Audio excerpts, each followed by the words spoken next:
ejemplo, por ejemplo, lo que está ocurriendo en Pichari, que está relacionado con el narcotráfico, tiene que ver justamente con medidas ambientales que se tendrían que haber tomado para lograr la recuperación de tantas zonas de nuestra selva que se han perdido en manos de esta terrible actividad. Hola Manuel, ¿cómo estás? Qué gusto conversar contigo. Hola Patricia, qué gusto estar con ustedes y buenas tardes a todos los televidentes y oyentes. Un poco decepcionante lo del domingo. Vergonzoso, vergonzoso, yo Ajá. creo que esa es la palabra. Y mira, no me gusta descalificar, pero es que no hay otro adjetivo posible para tan pobre debate. Y déjame decirte, hay una secuencia, desconocimiento de ambos, Ujú. que conllevó a la improvisación, porque improvisaron, y por Horriblemente. lo tanto se reflejó en una carencia de contenido. No dijeron nada, pero claro, esto puede ser motivo de memes. Eso, dentro de todo, alegra un poco al ciudadano, pero en realidad la parte negativa es lo preocupante de la carencia de una visión país en un tema tan trascendente como medio ambiente y desarrollo sostenible, que era el título del segmento. Vergonzoso es el gran resumen de ese segmento del debate. No hay mucho más que decir, el contenido fue pobrísimo. El contenido fue pobrísimo, pero eso revela algo más complejo que simplemente, porque los planes de gobierno, vamos a decirlo, Manuel, tampoco son muy explícitos al respecto y podrían estar llenos de medidas, pero si a la hora que le tienes que ofrecer a la población, ¿cuál es tu propuesta al respecto de un tema que no es un tema de ecologistas y de banderas, pero es un tema realmente transversal, que va por la salud, la economía, la delimitación territorial, el uso del suelo, etcétera, etcétera? Si pones a gente que no está preparada, entonces, ¿qué mensaje le estás dando a la población? Un mensaje pobrísimo, porque tienes razón, lo que está reflejando lo vergonzoso de este debate es dos situaciones: un desconocimiento del presente Ujú. y todas las tareas que nos toca enfrentar, y una ausencia de visión de a dónde queremos ver el país al 2030, o si quieres aún más lejos, al 2050. Vamos a lo primero, A el ver. desconocimiento del presente. Hay muchos temas en agenda, tú mismo lo has mencionado, y son temas absolutamente transversales, y ninguno de ellos fue mencionado. La deforestación está creciendo, y la deforestación está creciendo especialmente en tiempos de pandemia, porque lo que ha ocurrido es mucha gente volviendo a sus localidades y un relajamiento del control de este tipo de actividades como la tala ilegal, debido a que las fuerzas del orden, tanto policiales como fuerzas armadas, se han concentrado en la pandemia.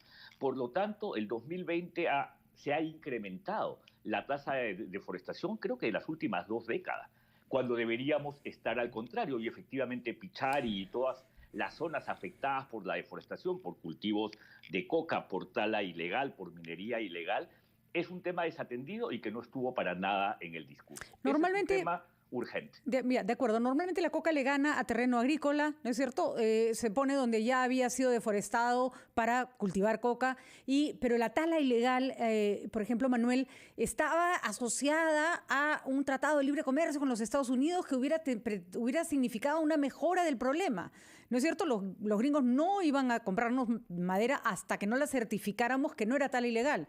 Y sin embargo, se ha pasado por debajo del radar muchísima madera talada ilegalmente, ¿no? Así es, y hemos tenido un conjunto de problemas políticos con el manejo del organismo que está justamente a cargo de la supervisión de el manejo forestal sostenible. Y lamentablemente esta carencia política, más el incremento de estas actividades ilícitas, que van o por maderas finas, o que son resultado de agricultura migratoria, Ujú. o que son el resultado de una actividad ilícita como la minería o el cultivo de coca, han llevado a este incremento en la tasa de deforestación. Pero hay un segundo tema que es fundamental, que es el tema de la minería ilegal. De acuerdo. Ninguna mención a la minería ilegal. Mira, Patricia, a mí me sorprendió que Hernando Guerra García, que quizás estuvo una pizca más aterrizado porque por lo menos mencionó a las energías renovables, De acuerdo. mostrase sin ninguna razón el escudo del Perú, porque ni siquiera entró un poco para combinar la riqueza natural que tenemos con lo que es nuestra capacidad de desarrollo, que es la famosa cornucopia, pero luego dijo que había que proteger los recursos no renovables en un discurso ambiental. Decir que iba a proteger los recursos no renovables, es decir, los minerales y el hidrocarburo, termina siendo un sinsentido. Y no es que yo esté en contra de ese tipo de actividades si se desarrollan de manera sostenible, pero ese no es el mensaje ambiental. O decir, no veo a una Amazonía sin hidrocarburos, es contrario a la tendencia. Mm. Todos sabemos, Patricia, que los hidrocarburos irán retrocediendo gradualmente en la economía global. Así es. El Perú tiene que prepararse en esa transición energética. La Amazonía tiene que saber que cada vez más el consumo de combustibles fósiles e hidrocarburos fósiles tendrán que ir saliendo de la economía. Por lo tanto, la visión debería ser la contraria, es cómo le damos sostenibilidad a la Amazonía sin depender de un solo recurso. Porque en el Totalmente. futuro la Amazonía, seamos sinceros, no va a tener ese canon cuando todos sabemos que la economía está saliendo ya del carbón, está saliendo ya del diésel, con lo cual yo también estoy en desacuerdo en esta idea de bajar del precio al diésel a través de bajar del impuesto selectivo al consumo, porque es promover un combustible muy sucio. Y en algún momento, en los próximos 20 años, saldremos del gas. Pero es la tendencia normal, no es un mensaje ambientalista. No, y por supuesto que además ni siquiera es un wishful thinking, es lo que está ocurriendo. O sea, no es un pensamiento de lo que deseamos que ocurra, es lo que está pasando ahora. Manuel, quédate con nosotros 2 minutos, tenemos que ir a la tanda electoral para 2:50 de la tarde. Seguimos con Manuel Pulgar Vidal, hablando de algo que ha pasado desapercibido porque entró, como dice Manuel, más en el ámbito de los memes, que fue justamente la parte en la que el equipo técnico de ambos partidos políticos tuvo que exponer sobre el tema del medio ambiente. Fueron la señora Celeste Rojas y el señor Nano Guerra García los encargados de este punto y dejaron mucho que desear. Como decías, para empezar, Manuel, no había un conocimiento del tema y mucho menos, lo que también es gravísimo, un conocimiento de la agenda, es decir, qué cosa hay que hacer. Y me gustaría hacerte una pregunta porque la gente suele creer que estos temas ambientales son como, no sé, de hippies, ¿no?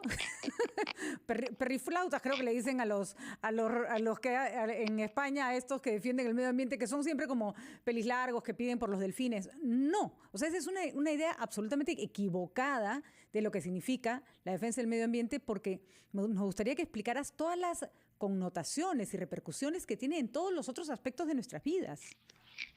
Mira, esa es una pregunta clave, Patricia, porque el mundo ha definido metas y la definición de estas metas ya nos han llevado a nivel global a ingresar a lo que uno podría considerar una nueva economía que está sustentada en condiciones climáticas y condiciones de manejo de la naturaleza. Eso es innegable.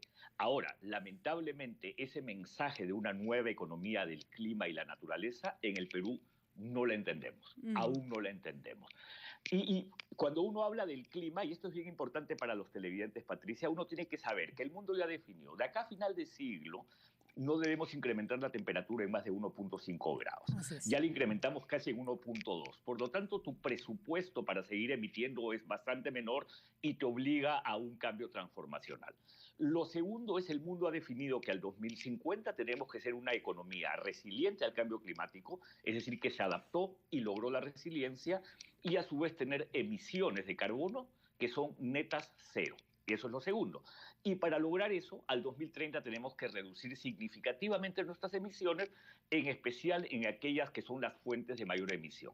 ¿Cuál es la principal fuente de emisión en el Perú? La deforestación y el cambio de uso del suelo. Por lo tanto, en eso tenemos que concentrarnos. El gobierno actual ha hecho, creo que con mucho mérito, un incremento de esa ambición, pasando de lo que nosotros dejamos de 30% de reducción de emisiones al 40%, e incorporando algunos sectores de la economía como el turismo en las funciones de adaptación. Por lo tanto, y sin intentar ser muy técnico en esto, Patricia, la economía del mundo tiene pasos. El expresidente Lagos de Chile decía hace muy poco tiempo en un evento en el que participé, el mundo empieza a dejar ser medido por el PBI, el Producto Bruto Interno, y empieza a ser medido por el volumen de carbono de tus productos. Si tus productos tienen mucho carbono, es probable que en esta economía global serán rechazados en el futuro. Pero al contrario, Patricia, si tú no tienes medidas de responsabilidad climática, los países que están en esa situación pueden convertirse en basureros de tecnología obsoleta. Por ejemplo, ya decidió Europa que básicamente alrededor del 2030, incluso antes, 2028, no se venderán más vehículos de combustión interna. Es decir, toda la flota vehicular europea va a evolucionar a ser vehículos eléctricos. ¿Dónde crees que va a terminar esa flota obsoleta que ellos descartan? En países sin responsabilidad climática. Por lo tanto, la carencia de contenido y visión de ambos técnicos en este debate, pobrísimo como te señalaba, refleja no solamente esta carencia de contenido, sino lo más preocupante, que si para los próximos 5 años vamos a tener algunos de ellos planteando las políticas ambientales de desarrollo sostenible, Patricia, estamos perdidos. Y entonces quiero reforzar esta idea que tú misma planteas. El mundo entró en una nueva economía del clima y en esta economía del clima el Perú tiene que ser un actor activo y no un actor distraído. Y Perfecto. nos estamos comparando no solamente con países europeos, porque podrán decir, bueno, ahí está Manuel hablando de Europa, pero es una otra realidad. No, señores, estamos hablando de países vecinos. Así es. Chile está construyendo la primera planta de hidrógeno verde de América Latina, porque el hidrógeno verde es la principal fuente de energía del futuro. Colombia, con todas las dificultades políticas que tiene, ha decidido incrementar la ambición en 52%, es decir, nos está superando largamente. Y a su vez, estos dos países vecinos están con tendencias fuertes de incorporación de vehículos eléctricos, transición energética, transición de la industria, transición de las ciudades, que es algo en lo que el Perú está absolutamente desatento. Muy Por bien. lo tanto, Patricia, esta nueva economía del clima es el determinante y este mensaje, Patricia, no solamente va a estos candidatos, va también al sector empresarial peruano, Y que finalmente, tiene que ser más responsable. más responsables. Solo una pregunta cortita, por favor, Manuel, te pediría porque se nos acaba el tiempo. Estamos en una época de pandemia, naturalmente se han reducido las emisiones de carbono porque hay mucha industria que se paralizó. Sin embargo, existe el riesgo de la necesidad de recuperar tanta industria que ha quedado paralizada. ¿Tú crees que una vez que el coronavirus pase, entremos a una etapa de descontrol, de que los países suelten y digan ya, produzcan para volver a retomar los niveles de riqueza que teníamos antes? ¿Es un riesgo que se está planteando? Es un riesgo altísimo y por eso se plantea este mensaje de un reconstruir un mejor futuro. De acuerdo. No, el Build Back Better en inglés, que es reconstruyamos mejor. Y esto está muy vinculado a los paquetes de recuperación económica. Y lo que dice el mundo es, tu recuperación económica no debe ser para volver al pasado, que nos generó una pandemia. Debe ser en actividades sostenibles. El MINAM, felizmente, planteó un conjunto de medidas para una reconstrucción mejor. Sin embargo, donde no percola, donde no filtra, Patricia, es en el Ministerio de Economía y Finanzas. Ahí hay que incidir. El Ministerio de Economía y Finanzas peruano está muy desatento a las tendencias de responsabilidad climática y responsabilidad sobre los recursos, y ese es un cambio que tenemos que promover. Y claramente no percola tampoco en los partidos políticos que están postulando. No, cero. Es lamentable. Es lamentable. Y Patricia, último mensaje, tú como periodista, hay que insistir con los medios que por favor presenten a dos personas sólidas y que se reconstruya esta parte del debate. Consideremos nulo, no hubo debate técnico en el segmento ambiental. Bueno, que nos lo presenten en otro ámbito si quieren, pero queremos escuchar propuestas sobre los temas que hemos conversado. No, si no, yo estoy muy preocupado de lo que se viene en el Perú. Completamente. Y repetimos, este no es un tema accesorio, este no es un tema de, que vamos a dejar que no haya minería. No, es muchísimo más complejo. Estamos yendo a un nuevo paradigma en el que no nos podemos quedar atrás, porque entonces eso va a ser lo que nos va a traer falta de desarrollo, no el estar explotando. Hay que explotar nuestros recursos naturales, por supuesto que sí. Y ya el mundo demostró que se puede hacer de manera sostenible y de manera limpia. Muchísimas gracias, Manuel. Importantísimo lo que ha señalado. Tema pendiente, entonces, para ambos partidos políticos. Necesitamos que nos expliquen con claridad qué es lo que van a hacer, porque el domingo nadie nos explicó nada.